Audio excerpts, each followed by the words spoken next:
Ya, comenzamos la clase. Buenas tardes. Tema de hoy es trabajo y energía.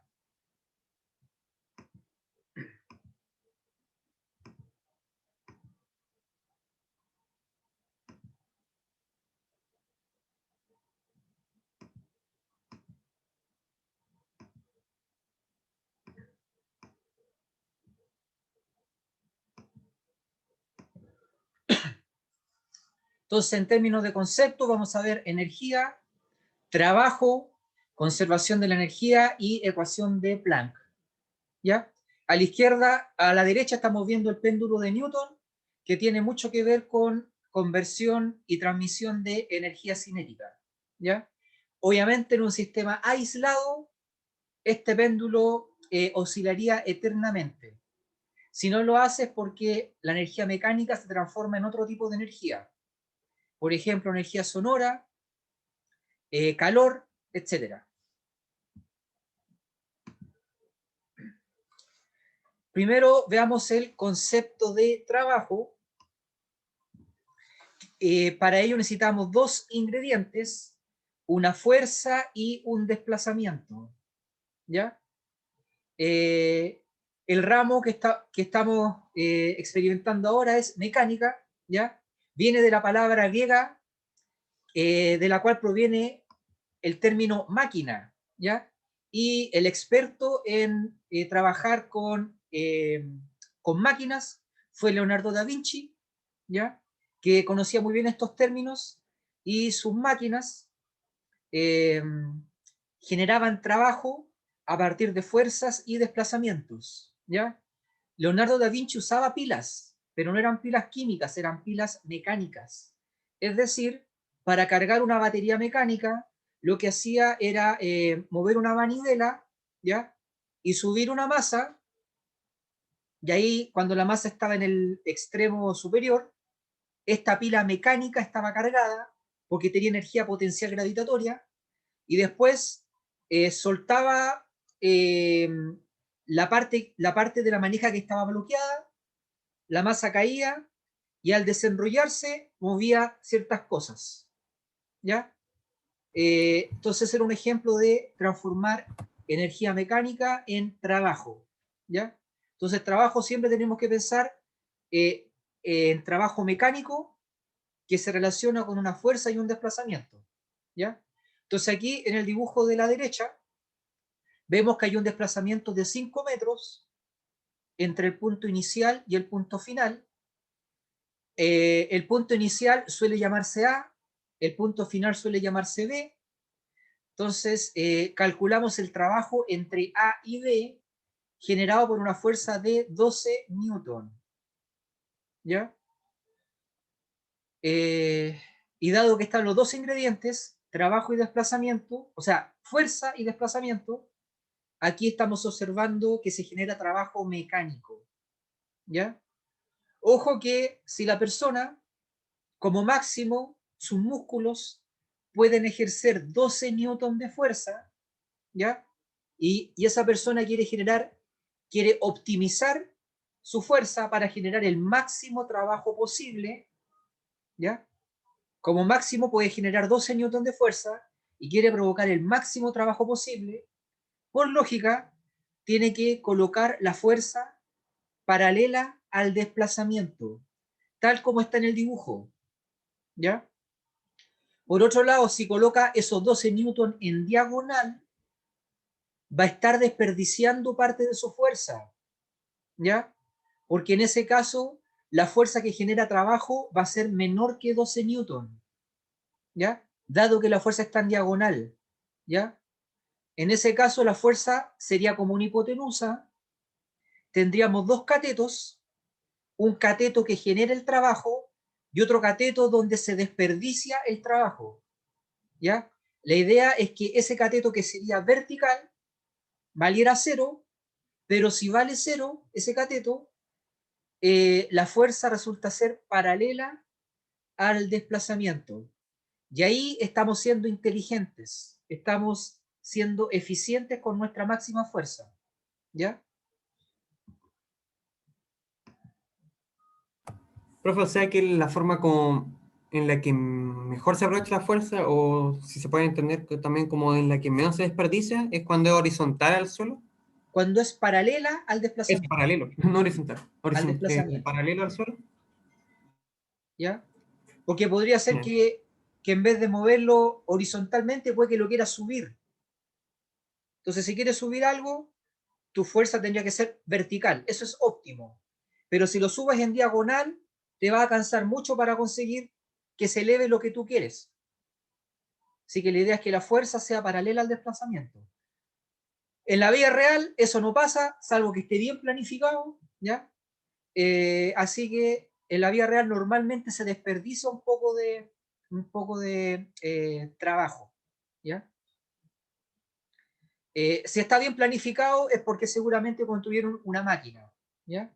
Y en ese caso estamos generando el máximo trabajo posible, ¿ya? Pero ojo que cada vez que convierten una energía en otro tipo de energía, el universo se queda con algo, ¿ya? Siempre se pierde un poco y a veces se pierde mucho, ¿ya? Ejemplo, cuando quieren transformar energía eléctrica en luz, ¿ya? Si usan una ampolleta de tungsteno de las antiguas, ¿ya? Pierden 95% de la energía, ¿ya? Como calor. Y lo que ustedes quieren es luz, ¿ya? Y solo obtienen 5% de luz, ¿ya? En cambio, las ampolletas modernas, ampolletas LED, que fueron ideadas por Nikola Tesla, es todo lo contrario, ¿ya? En vez de perder 95% de energía, ustedes pierden 5% aproximadamente, ¿ya? Entonces, siempre cuando se transforma una energía en otra, se pierde un poquito, ¿ya? Pero ¿por qué se pierde un poquito? Por algo lógico. Nuestras máquinas están hechas de átomos y por eso no son perfectas, porque los átomos siempre van a chocar entre sí y al hacer eso se va a perder energía en otra forma de energía, ¿ya? Habría que hacer máquinas que no estén hechas de átomos, máquinas etéreas, pero eso no existe, ¿ya? Ignacio pregunta si aquí se genera roce. En este dibujo no, ¿ya? En este dibujo estamos estudiando el caso sencillo, ¿ya? Lucas dice, ¿tanto se pierde? Sí. ¿Ya? Las ampolletas originales las inventó Tomás Alva Edison, ¿ya? Y más que alumbrar, causaban incendios, ¿ya? Y no estoy exagerando, ¿ya? Si revisan en archivo histórico en Google, ¿ya? Van a ver que inicialmente las centrales eléctricas de Edison se sobrecalentaban y generaban incendios. En cambio, la de Tesla, que lo construyó a partir de la catarata de Niágara, no pasaba eso porque usaba corriente alterna. Como es la corriente alterna, como es una corriente con cambio de signo, los cables se enfrían, tienen tiempo para enfriarse. Tampoco es perfecto, también se pierde, pero mucho mejor que la corriente continua de Edison. Y aquí podemos leer a la izquierda que las fuerzas son las herramientas con las que describimos los cambios en la naturaleza. Si esa fuerza es capaz de producir un cambio en la posición del cuerpo en que se aplica, entonces podemos describir este fenómeno mezclando los conceptos, ¿ya? Fuerza y cambio de posición. Ya sabemos que el cambio de la posición se llama un desplazamiento. Así que, si una fuerza es capaz de provocar un desplazamiento, al compararlo en dos instantes diferentes, se dice que esa fuerza generó un trabajo y además ese objeto va a ganar energía. El trabajo se mide en joules, la energía se mide en joules, lo que significa que el agente externo capaz de cambiar la energía de un sistema se llama trabajo, ¿ya? Atención, el agente externo capaz de cambiar el movimiento se llama fuerza. El agente externo capaz de cambiar la energía se llama trabajo, ¿ya?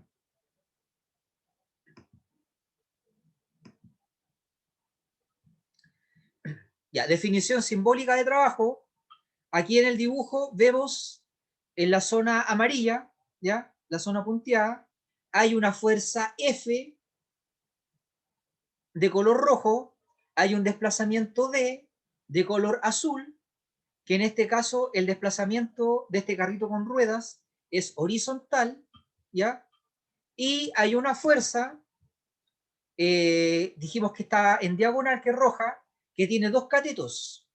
El cateto adyacente al desplazamiento, que es F coseno del ángulo, y el cateto opuesto, que sería F seno del ángulo, ¿ya? La componente vertical o la componente perpendicular al desplazamiento, que es lo mismo, no genera trabajo porque el trabajo es horizontal en este dibujo.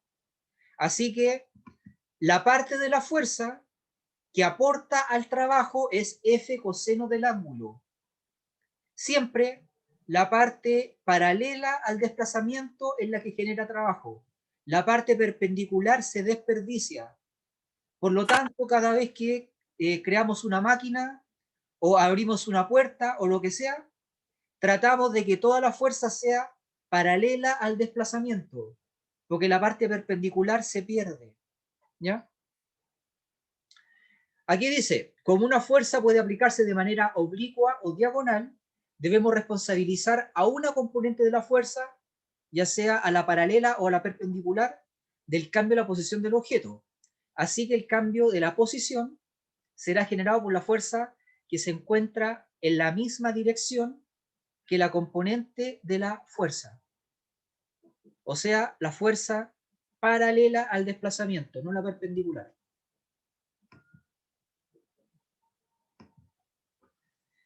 Fernando pregunta, ¿eso también es para rotaciones? Correcto, ¿ya? Los torques son óptimos cuando son perpendiculares al radio, ¿ya?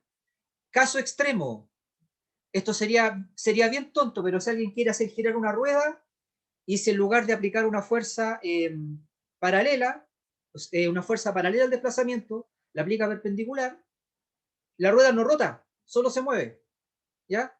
Pero si lo hacen así, ahí sí, ahí rota, ¿ya? Así que también vale para las rotaciones, ¿ya?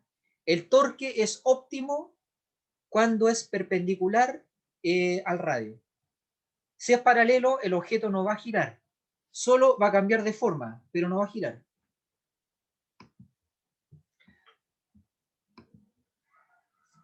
A la izquierda dice, si bien el vector F representa a la fuerza aplicada, solo la parte F coseno del ángulo, la proyección de la fuerza sobre el vector desplazamiento, es decir, la fuerza paralela al desplazamiento, es el que genera el cambio de la posición. Y θ es el ángulo generado entre el vector fuerza y el vector desplazamiento. ¿Ya?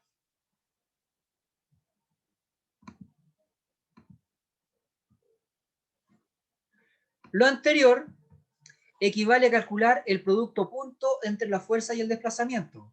Entonces revisen clase 1 y 2, donde enseñamos producto punto, ¿ya? Y ahí pueden ver que aquí abajo dice, el trabajo entre A y B generado por la fuerza F es el producto punto entre F y D, ¿ya? Revisen el cuaderno, hay dos formas de calcular el producto punto. La primera es módulo del primer vector, módulo del segundo vector por coseno del ángulo, o sea que daría tamaño de F por tamaño de D por coseno del ángulo entre F y D. Y la otra forma es Fx con Dx más Fi por Di más Fz con Dz. Son las dos formas posibles y válidas de calcular un producto punto. Y así se puede calcular el trabajo generado por una fuerza. Ojo que les va a quedar en Newton multiplicado por metro, y eso se llama Joule. Un Joule es un Newton metro.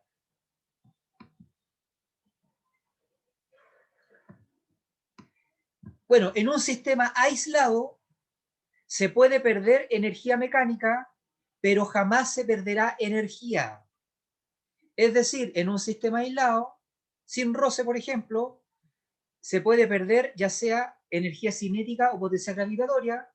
Por ejemplo, si los objetos al chocar generan sonido, porque la energía sonora no se cuenta como energía mecánica.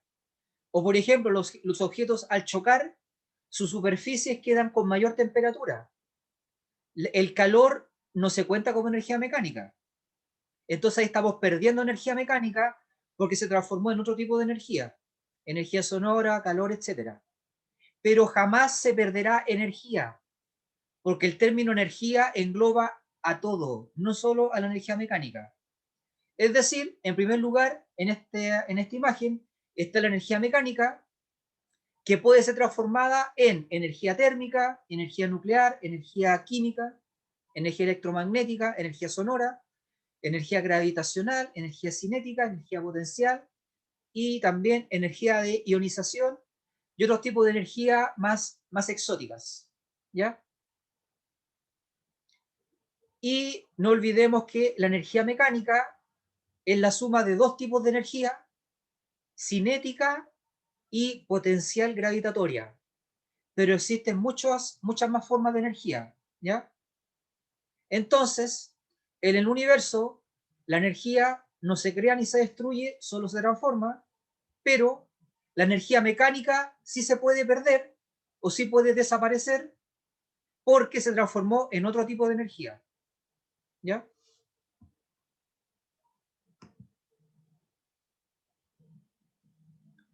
Benjamín dice, ahí entra esa afirmación de la energía, correcto, correcto Benjamín, ¿ya? Y la afirmación es con el término energía, no con el término energía mecánica, porque se puede crear energía mecánica a partir de algo que no sea energía mecánica. Por ejemplo, de mis músculos, ¿ya? Que lo hacen transformando, rompiendo moléculas, ¿ya? A partir de energía química, yo puedo generar energía cinética, ¿ya? Por ejemplo, tengo un objeto en mi mano y lo lanzo, gana rapidez, gana energía cinética. Entonces yo acabo de crear energía cinética a partir de algo que no era energía cinética, a partir de lo que dice Fernando Vergara, a partir de ATP, a partir de energía química, ¿ya? Entonces en un sistema aislado, un ser humano puede crear energía mecánica de la nada, pero, bueno, no de la nada, del ATP, ¿ya? Haciendo que la energía mecánica no se conserve, pero sí haciendo que la energía a secas, la energía sí se conserva, siempre se conserva, ¿ya? Si aparece un tipo de energía de la nada es porque salió de otra energía, en este caso del ATP, ¿ya? El ATP actúa como una batería, ¿ya? Igual se podría entender que desde un principio siempre ha sido la misma cantidad de energía, solamente ¿No? que se va cambiando a distintos tipos, Correcto. dependiendo de, Sí. Y aprovecho dependiendo de de lo contar que se haga. algo interesante, la teoría de Stephen Hawking. Abro un paréntesis aquí porque es un poquito avanzado, es solo para contarle, ¿ya? Stephen Hawking dice que la cantidad total de energía en el universo es cero y que la cantidad total de masa en el universo es cero. Así que según Stephen Hawking, él afirmaba que el universo era igual a nada, cero. Entonces, ¿por qué hay materia? ¿Ya? Porque la materia es energía y la materia tiene gravedad y la gravedad es energía negativa. Entonces la energía de la materia, que es positiva, más la energía de la gravedad, que es negativa, siempre suman cero. ¿Ya? Esa es la teoría de Stephen Hawking. ¿Ya? Solo lo cuento porque es algo interesante. Es como que el cero se mantiene en el tiempo. ¿Ya?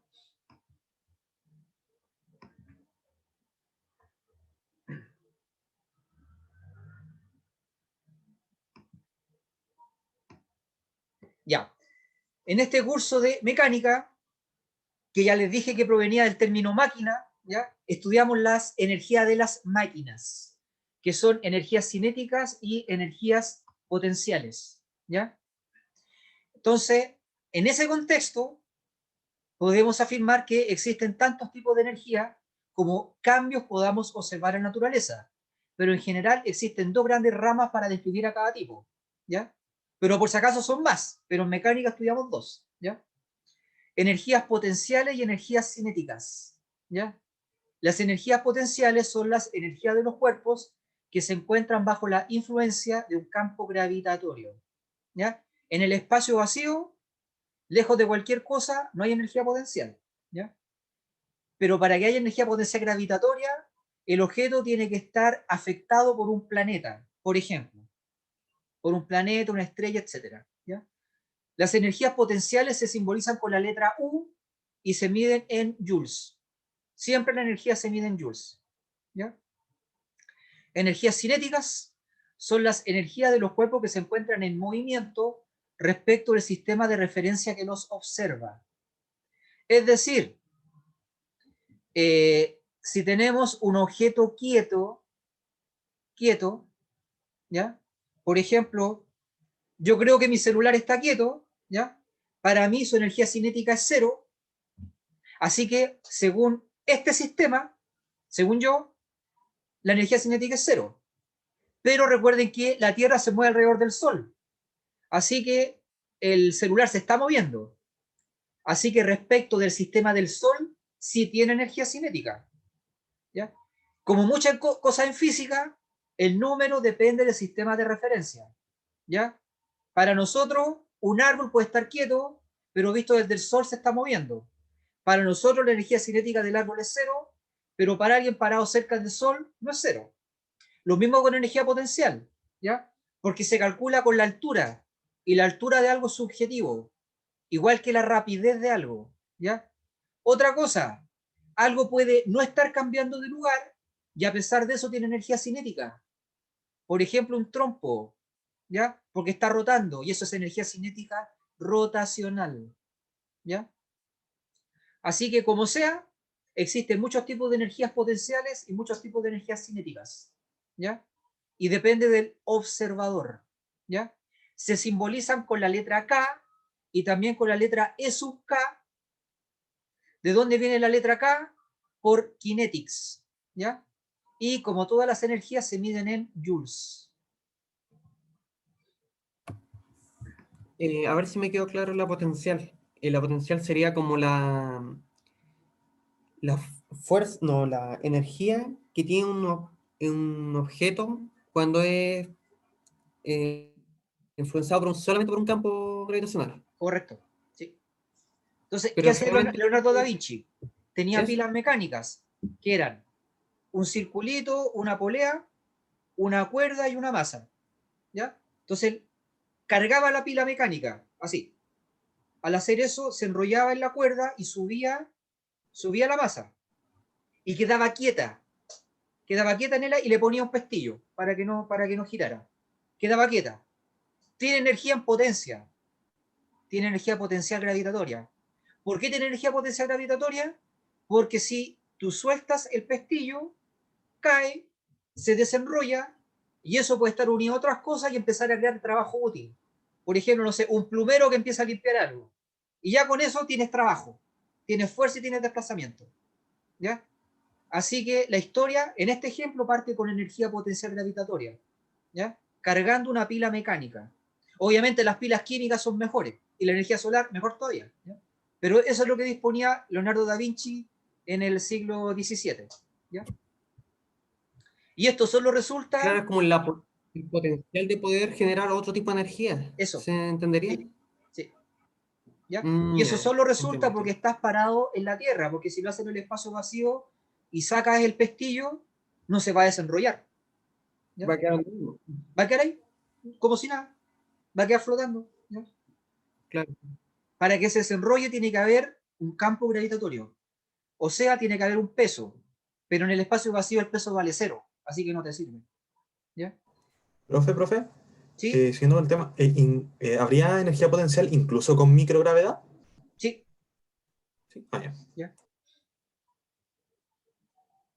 Eh, porque el sistema con polea se va a desenrollar, lento, pero se va a desenrollar, ¿ya?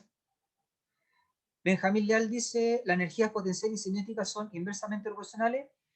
Algo parecido, ¿ya? No es el término, pero yo creo que apunta a esto. Tú quieres decir que cuando una aumenta, la otra disminuye, ¿ya? Entonces, la suma permanece constante. Cuando sumas potencial con cinética en un sistema aislado, donde esta energía no está prohibido que se transforme en otro tipo de energía, ¿ya? En ese caso, la suma se mantiene constante, lo que implica que cuando una crece, la otra disminuye, ¿ya? Dicho eso, ¿qué significa inversamente proporcional? Significa que la multiplicación es constante. Es parecido, ¿ya? Pero inversamente proporcional se usa para multiplicación, no para suma, ¿ya?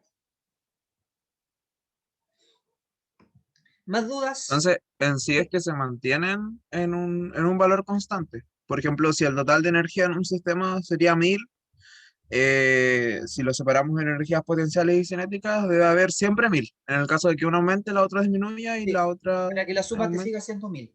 En el caso Ok, ya de nuevo, en la pila mecánica de Leonardo da Vinci, ok. quedó la piedra arriba, la roca arriba. Entonces tienes energía potencial que vale 1000 y la roca no se está moviendo. Energía cinética que vale 0. Cuando sueltas el pestillo, empieza a caer la roca. Cada vez cae más rápido. Entonces la energía cinética va creciendo a medida que cae. Pero como está cayendo, la altura cada vez es menor. Así que la energía potencial empieza a disminuir. ¿Ya? Si la energía Claro, ya. cinética aumenta en 300, es porque la energía potencial disminuyó en 300. Disminuyó en 300, ok, ok. Y la suma siempre va a ser 1000. Ok. ¿Ya? Ya. Dicho eso, ahora algo más realista. Como la polea está hecha de átomos, ¿ya? Hay fricción. Así que a medida que se desenrolla, se pierde energía, constituyen los engranajes, las cuerdas, todas esas cosas. Así que la suma no da exactamente 1000, pero no importa, porque aquí estamos imaginando que eso es despreciable. ¿Ya? Y cuando las trayectorias son cortitas, cuando el lapso de tiempo estudiado es de 1 segundo, 2 segundos, 3 segundos, no se nota la pérdida. ¿Ya? Y si hay pérdida, puede ser menor que 5%, y en ingeniería, en física, etcétera, 5% menos se considera despreciable. Así que igual la aproximación está buena. ¿Ya? ¿Existe algún caso real que de verdad no se pierda energía? Sí, pero esto funciona con átomos y cosas más chicas. Pero en cierto sentido, porque cuando lo estudias con partículas elementales, ya no se ven como partículas, se ven como ondas de probabilidad. Entonces el roce es cero. Ah, claro. ¿Ya? Ponte tú, el electrón se ve como una nube electrónica. Y ahí ya cambia la cosa. ¿Ya? En todo caso, Claro, hoy deja de día ser como una bolita y pasa a ser una nube. no te entendí. No es que uno deja de mirar al electrón como una bolita, que siempre Ah, uno lo representa como una bolita, se lo imagina una bolita, y pasa a imaginárselo como una nube de probabilidad. correcto. Sí, ahí Claro. funciona. ¿Ya? En todo caso, si estuviéramos en un laboratorio de mecánica y ustedes hacen estos experimentos con bolitas de acero, la pérdida es bien baja. ¿Ya? Por ejemplo, en 3 rebotes puede que no se note. En 3 rebotes, y ustedes hacen los cálculos y todo, les dan el mismo número o casi el mismo, así con una diferencia de 1%, 2%, y entonces es despreciable. ¿Ya? Y, y algo más poderoso que eso sería una central nuclear, ¿ya? Pero las centrales nucleares funcionan rompiendo núcleos, así que ahí está la trampa, ¿ya? No trabajan con bolitas de acero, trabajan con ondas de probabilidad, ¿ya? ¿Ya? ¿Hay más dudas? ¿Ok? Lo que dijo de Stephen Hawking, o sea, es más que nada una duda por curioso. Lo hizo tomando en cuenta también lo que dice de los agujeros negros, ¿cierto? Es decir, cómo la suma de Sí, su... ¿Da cero en un agujero negro? sí, sí. Eh, ¿Cómo? Resulta que la masa es energía, la masa medida en kilogramos la puedes llevar a joules, ¿ya? Ujú. ¿Cómo? Sí. Einstein dijo energía igual a masa por ser cuadrado. Ajá, sí. Multiplicando la masa por ser cuadrado, convierte la masa en su equivalente en joules. Entonces ahí tú puedes decir, mira, en el universo imaginemos que hay ya 10 planetas, en todo el universo, va a ser el cálculo fácil, ¿ya? Para tener idea de cómo se hace. ¿Ya? Toma la masa de cada planeta, súmalo, multiplícalo por c cuadrado y tienes energía positiva en joules. Pero a la vez los planetas se atraen. Entonces hay un cálculo para calcular la energía con la que se atraen. Y eso te da un número negativo. Y según Stephen Hawking, los dos números cuando los sumas te suman cero. ¿Ya? Por si Ah, acaso no todos ya, están de ok. acuerdo con eso, yo se los cuento como algo interesante. Para demostrar que Stephen Hawking era muy ingenioso también. Mm. Gracias, profe. Ya. Gracias. Y Preguntan, ¿y la aplicación de esto en nuestra vida diaria, cómo sería? Bueno, todas nuestras máquinas funcionan con energía, así que efectivamente, si no estamos en la sabana africana, huyendo de los leones, ¿ya? Durmiendo a la intemperie, es porque tenemos máquinas, ¿ya? Tal vez más que Homo sapiens seamos seres humanos tecnológicos, ¿ya? Habría que cambiar sapiens por tecnológico, ¿ya? Así que esa es la aplicación de nuestra vida diaria, ¿ya? Y todas las máquinas que tenemos funcionan con energía, y piensen en un detallito, no importa si vienen en un país pobre o en un país rico, en su casa van a tener un enchufe con 3 agujeritos donde conectan cosas que funcionan con energía eléctrica, con corriente alterna, que inventó Tesla, ¿ya? Si de esos enchufes saliera energía, saliera corriente continua, el precio de la boleta sería 10 veces mayor, porque se tendrían que tomar medidas para evitar incendios. Gracias a Tesla es que prácticamente toda la humanidad tiene acceso a energía eléctrica, porque la energía de los enchufes desde corriente alterna es aproximadamente 10 veces más barata que la energía de corriente continua. Y un detalle extra, a principios de 1900, Tesla, en vez de crear un sistema de energía basado en enchufes, él quería crear un sistema de energía basado en antenas.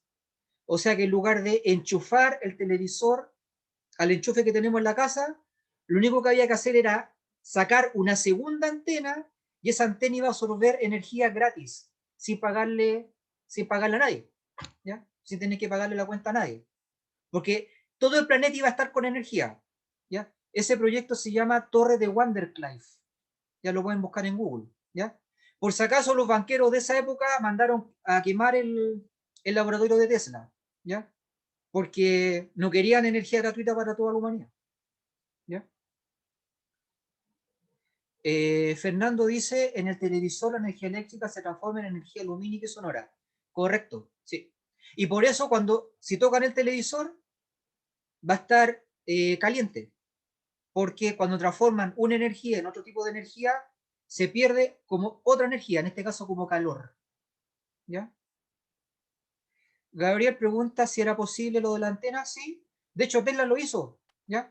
Hay fotos de la torre de Vanderclife y ampolletas alrededor, ampolletas que no están conectadas a nada, unas 1000 ampolletas, y están todas prendidas, sin conectarlas a nada, ¿ya?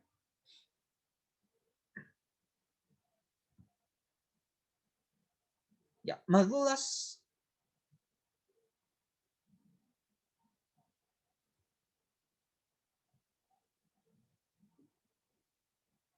Gerald Profe, dice, o sea, ¿sí? ay, lo Dime, siento. Diego. ¿Cómo es que recibiría realmente nuestras antenas en casa la energía? O sea, ¿el mundo estaría lleno de energía? ¿Esa es la idea? ¿Sí? Y tú, con una antena y con lo que dice Geraldi, una bobina de Tesla, podrías recibir la energía, sin conectarte a nada y sin tener que pagar cuenta, ¿ya?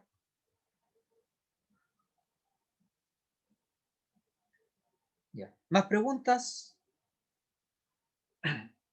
Profe, yo tengo una duda, pero no sé si es como relacionada respecto a ejemplo en la casa. Cuando consume electricidad se consumen watts y watts era de trabajo. O No, sea, watt como... es potencia, es o s- trabajo por segundo. ya, Disculpa, me equivoqué, perfecto. es energía por segundo. Ok. ¿Cuánta energía consume por cada segundo? Y tomando en cuenta eso de lo que dijo mi compañero anteriormente, lo de la watts, el watt se puede entender, un watt se puede entender como una especie de rapidez Sí, de la energía, rapidez de como energía. cuánta energía por segundo. Energía Ya. dividido por segundo. ¿Cuánta energía consumes por segundo? Es como una rapidez de energía, ¿ya? Claro, es como por decir, por ponerlo así como en algo más como entendible. Sí, rapidez con la que entra Por o con la que ejemplo, sale energía.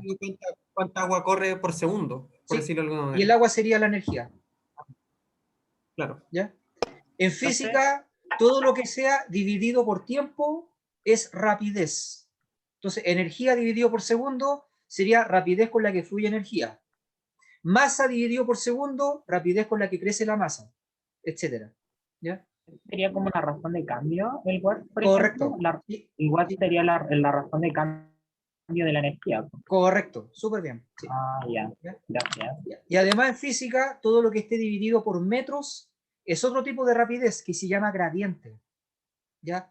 En vez de decir cómo cambia algo en el tiempo, uno especifica cómo cambia algo en el espacio. ¿Ya? Es una rapidez pero espacial, no una rapidez temporal. ¿Ya? Y esa es la física, explicar cómo cambian las cosas en el espacio y en el tiempo. Si cambian en el tiempo, se habla de rapidez, y si cambian en el espacio, se habla de gradiente.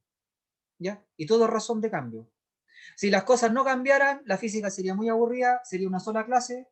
Yo les contaría, el universo es así y así, y siempre va a ser así porque nunca cambia. Fin. Y ni siquiera habría que usar razones de cambio. ¿Ya?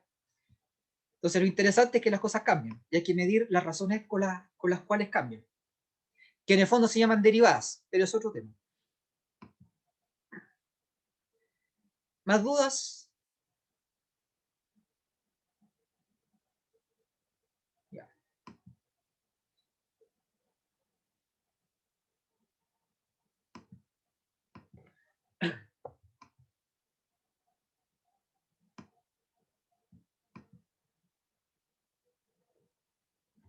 Ya. Definiciones operacionales o definiciones matemáticas.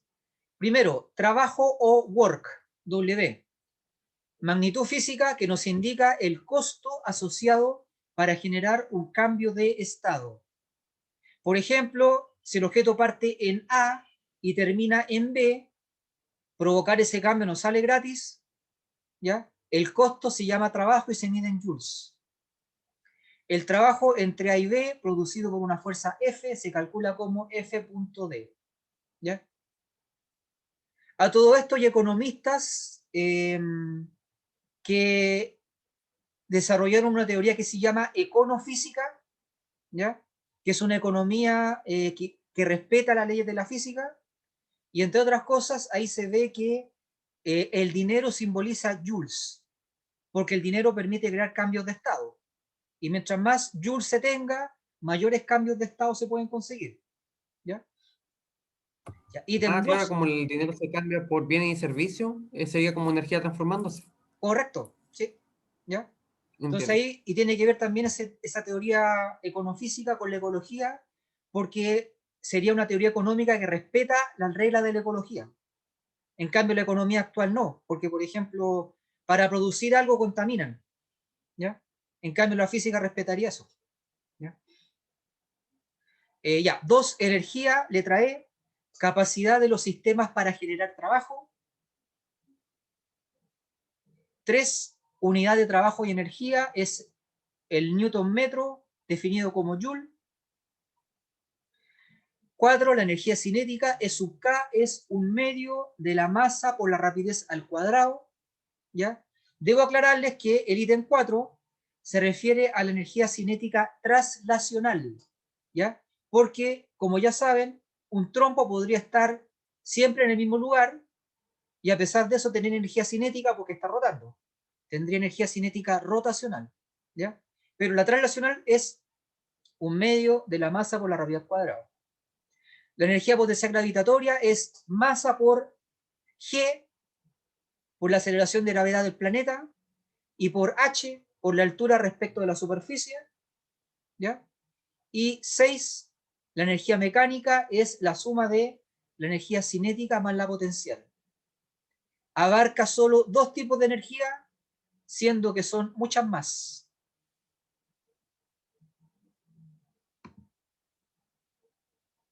Ya, cuando uno habla de conservación de la energía, ¿Me siempre podría se... volver un poco atrás? Me olvidé de leer algo.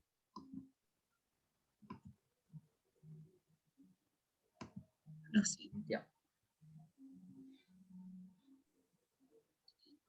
Gracias, profe. Ya.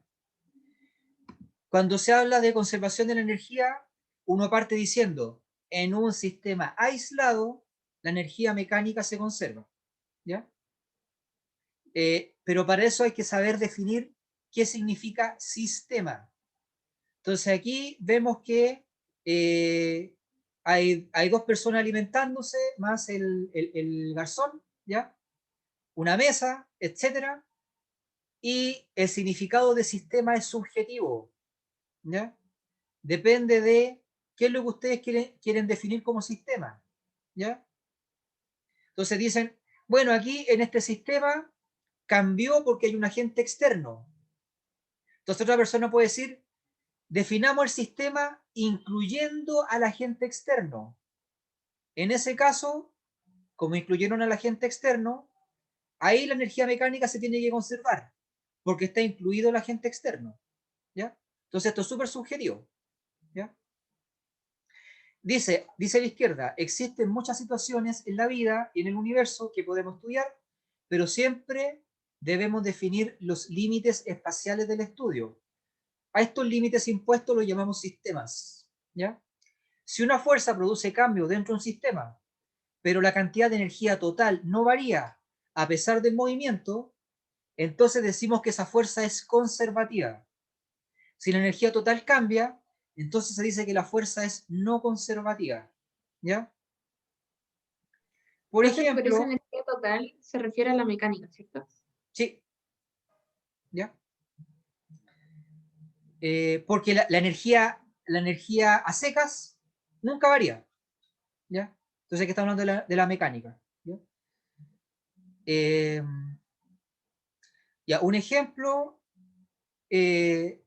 si tienen una roca a cierta altura que tiene 1000 joules de energía potencial y la sueltan, ¿ya? Hay una fuerza que produce el cambio.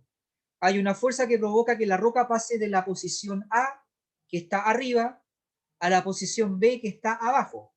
Y esa fuerza se llama peso, ¿ya? Pero cada vez que ustedes calculen la energía mecánica de esa roca, o sea, la cinética más la potencial, siempre van a obtener el mismo número. En este ejemplo sería 1000, siempre 1000 joules. Así que el peso es una fuerza conservativa porque provoca cambios en el sistema, hace que la roca pase de la posición A a la posición B, pero no provoca cambios en energía mecánica, ¿ya? Así que el peso es una fuerza conservativa.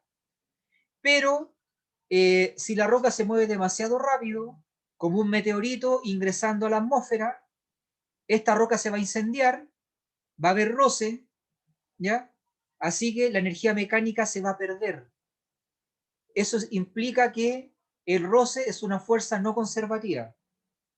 Las fuerzas conservativas conservan la energía mecánica y las fuerzas no conservativas, como el roce, no conservan la energía mecánica, porque la transforman en algo que no es energía mecánica. Por ejemplo, en calor, ¿ya? Además, los meteoritos cuando entran a la atmósfera también provocan un sonido, ¿ya? Como un aullido, y a veces con reverberación, ¿ya? Energía sonora. Tampoco se cuenta como energía mecánica, ¿ya?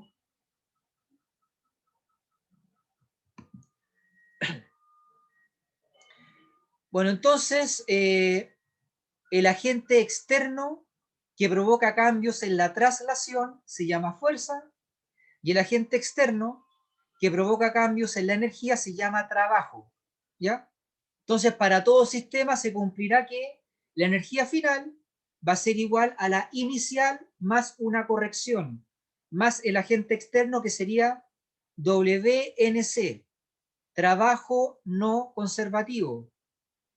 Si quieren, agreguen el trabajo conservativo, pero yo acabo de decir que el trabajo conservativo conserva la energía, así que eso valdría cero, ¿ya?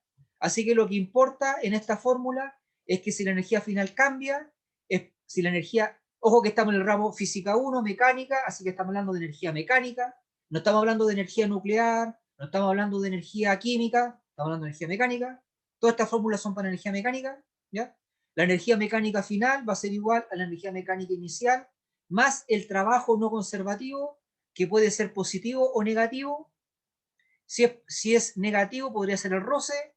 Y si ustedes están empujando algo, si están aportando energía muscular de reacciones químicas en el ATP, ¿ya? Al sistema sería trabajo positivo, ¿ya?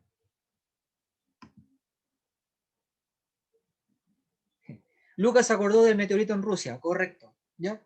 sería un caso extremo de conversión de energía potencial gravitatoria en cinética y además pérdida por fricción y por sonido. ¿Ya? Bueno, aquí dice, en ausencia de trabajo no conservativo, o sea, en un sistema aislado, ¿ya? Se cumplirá la ley de conservación de la energía mecánica. La energía final es igual a la inicial. Es decir, energía final. Vean la última fórmula. La última fórmula dice, energía cinética final más energía potencial final es igual a energía cinética inicial más potencial inicial. Ojo que faltó dividir por 2, ¿ya? Porque la energía cinética es dividido por 2.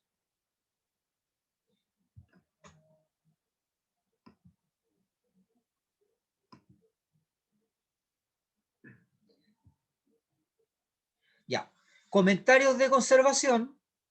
En el dibujo de la derecha estamos viendo cómo, cómo el calor proveniente del sol, evapora el agua en el océano, se forman nubes, la nube lleva un embalse que está a cierta altura, así que cuando se forma agua tenemos energía potencial, esa energía potencial cae, se transforma en cinética, mueve unas turbinas, y las turbinas lo convierten en energía eléctrica, la cual es transmitida por los cables como energía, como corriente alterna, no como corriente continua.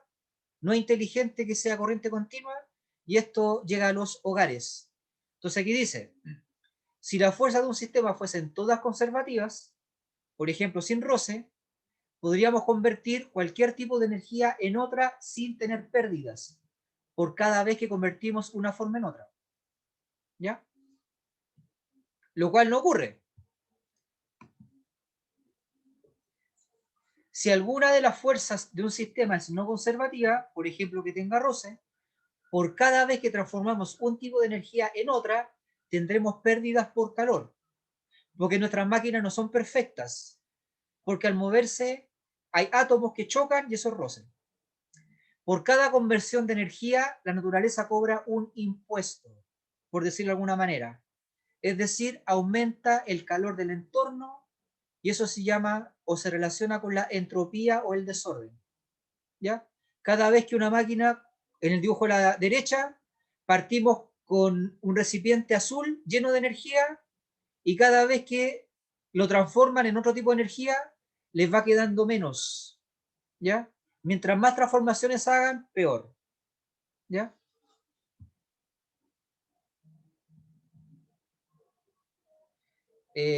Rosario dice como en termodinámica, correcto. Tiene mucho que ver con termodinámica. ¿Ya?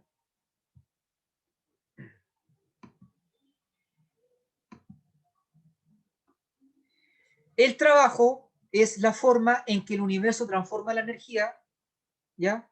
Entonces el trabajo va a ser igual a la variación de la energía.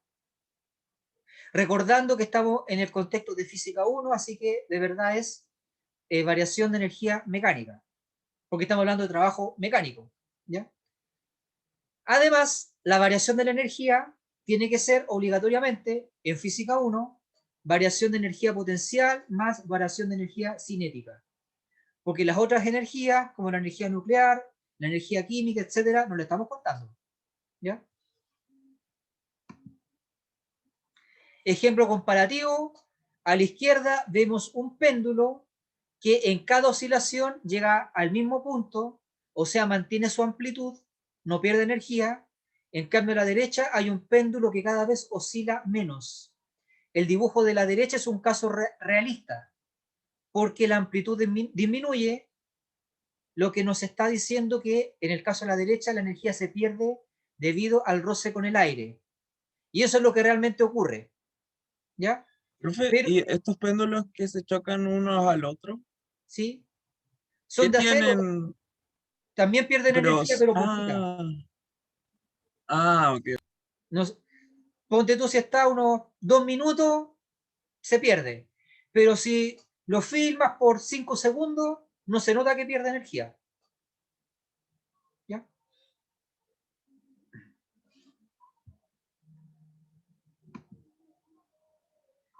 ¿Hay preguntas? Ya. Ahora vamos a ver la energía de fotones. Los átomos pueden tener un átomo quieto, pero ese átomo quieto tiene electrones girando. Así que el sistema tiene energía cinética, gracias a los electrones, ¿ya?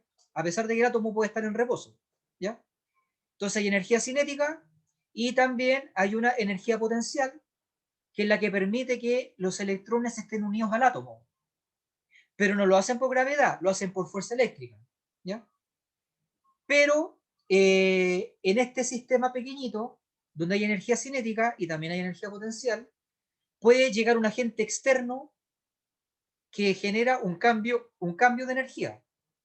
El agente externo ya sabemos que se cuantifica con el trabajo, pero en esta escala pequeñita el agente externo no es una palanca, no es una explosión, es simplemente una partícula de luz, ¿ya? Una partícula de luz o fotón puede generar trabajo en este sistema pequeñito, puede alterar su energía, ¿ya?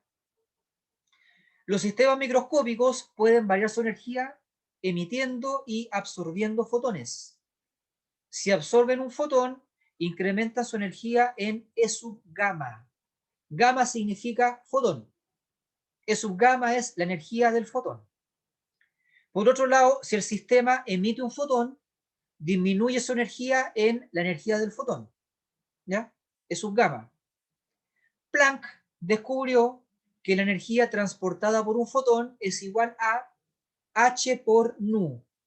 Es decir, la energía que transporta el fotón es directamente proporcional a la frecuencia o al color del fotón, ¿ya? Porque cada color es una frecuencia medida en Hertz.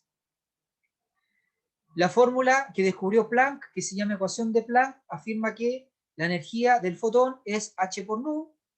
H es la constante de Planck, 6.63 por 10 a la menos 34 joules segundo, y nu es la frecuencia del fotón o color del fotón medida en Hertz, ¿ya? Entonces aquí se cumpliría la ecuación anterior que vimos, que decía energía final es energía inicial más trabajo externo. Entonces aquí sería energía final del sistema microscópico es energía inicial del sistema microscópico más h por nu, más la energía que, más o menos h por nu, es más si se absorbió el fotón y es menos si se perdió un fotón o si se emitió, ¿ya? Aquí el agente externo es el trabajo generado por el fotón. Además, en esta escala microscópica, no conviene usar joules, porque son muchos ceros, ¿ya? Conviene usar electron volt, ¿ya? Un electron volt es 1.6 por 10 a la menos 19 joules, ¿ya? Entonces, así podemos decir que la energía necesaria que se debe aplicar para ionizar un átomo de hidrógeno, ¿ya? O sea, para quitarle el electrón al átomo de hidrógeno tiene que ir a la tabla periódica, buscar primer potencial de ionización, y ahí en vez de decir 2.18 por 10 a la menos 18 joules, va a decir 13.6 electron volt, ¿ya? Ese es el trabajo o la energía que hay que aplicar para quitar un electrón al átomo de hidrógeno, ¿ya? Benjamín dice, en química enseñaron que la energía es h por nu, donde nu es c partido por lambda con c velocidad de la luz. Se aplica de la misma forma aquí. Correcto, Benjamín. Sí. Por si acaso, la fórmula que tú escribiste es la fórmula del laboratorio 3, donde ustedes colocaron que rapidez de la onda sonora era lambda por nu o lambda dividido por periodo, ¿ya? Y la rapidez de una onda es c. Y aquí la rapidez de la onda es de la onda luminosa, ¿ya? Así que se aplica que c es lambda multiplicado por nu o lambda dividido por periodo. Ustedes esto lo aprendieron sin querer en el laboratorio 3. Profe, igual estaba buscando lo del el primer potencial de ionización en la tabla periódica y me dice igual kilocalorías por mol, que sería Ah, joules, ¿no? O sea, ya. Ya, Bueno. una caloría es 4.18 joules. Entonces una kilocaloría sería 4.180 joules. Y mol significa, como yo estoy hablando de un átomo, tienes que dividir ese número por 6.02 por 10 elevado a 23. ¿Ya? ¿Lo Porque, puedes repetir? porque tú lo estás leyendo por mol. Yo en cambio lo estaba diciendo por átomo. Así que el número que tú me Claro. dijiste lo tienes que dividir por el número de Avogadro. Por 6.02 Ah, ok. por 10 elevado a 23. Y ahí te va a quedar por átomo. Y ahí va a ser el número que dije yo. Ah, ok, ok. Ya.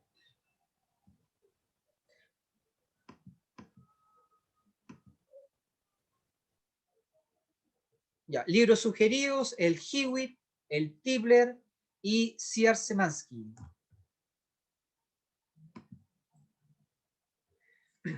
¿Alguna otra duda?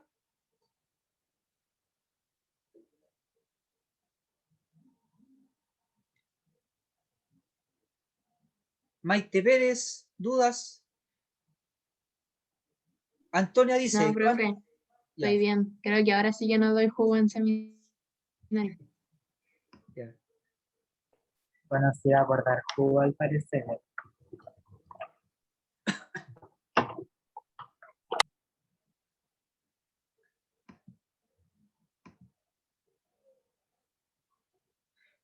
Antonia, ¿cuántos joules era una caloría? Ya, una caloría son 4.18 joules. ¿Ya?